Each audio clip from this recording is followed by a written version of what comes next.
अलैकम। अगर तू मोमिन है और अल्लाह देख रहा है, हर चीज़ अल्लाह के कब्ज़ा कुदरत में है,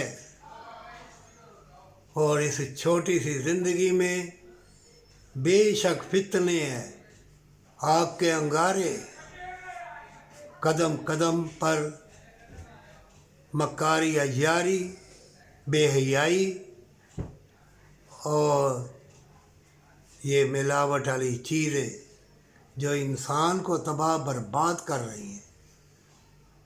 हर चीज़ में मिलावट, सब्जियों, फलों, कोई भी खाने पीने वाली, लगाने वाली क्रीमें श्रीमें, हर चीज़ 2 नंबर।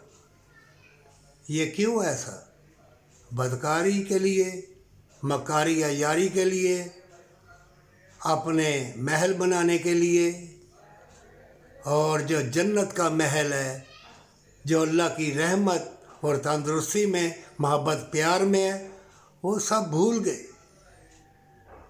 ऐ ईमान वाले, अगर तू ऐसा बेईमानी के काम करेगा तो बीमारियाँ, तकलीफ़ें तुम्हें घेर लेंगी और फिर मोहलत नहीं दी जाएगी,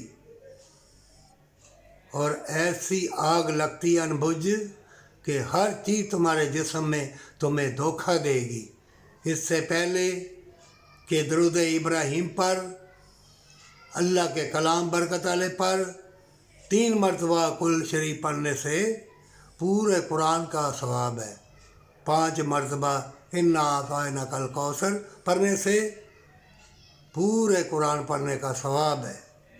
मोमिन, अगर तू अल्लाह को दिखाने के लिए नेकी करेगा, अल्लाह समद, अल्लाह बेनियाज है, तो जान ले अल्लाह खूब दिलों के भेद जानता है, और आज नहीं तो कल ये दुनिया छोड़ के अल्लाह के पास हमेशा के लिए जाना है, और वहाँ हशर महशर का मैदान होगा।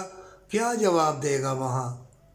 इससे पहले कि शैतान और उसके मकर व फरेब के जाल और हसीन फितने तुम्हें घेरा डाल लें, और दुनिया के नशेब व फराज और चमकती चीज़ें तुम्हारी आंखें, तुम्हारे दिल को अंधा कर दें, अभी सजदा रेज़ हो जा और अल्लाह से कौल इकरार कर ले। अल्लाह समद, अल्लाह तो बेनियाज है, और मेरा ख़ात्मा ईमान के ऊपर करना, और तू तंदुरुस्त भी रहेगा। अल्लाह तुझे हसीन लोगों से मिलाएगा। ये दुनिया रंग बरंगी है, आज नहीं तो कल इस दुनिया से चले जाना है। हमेशा की ज़िंदगी, हमेशा की जन्नत, सजदा रेज़ी और माँ बाप से प्यार में है, पर सच्ची तौबा।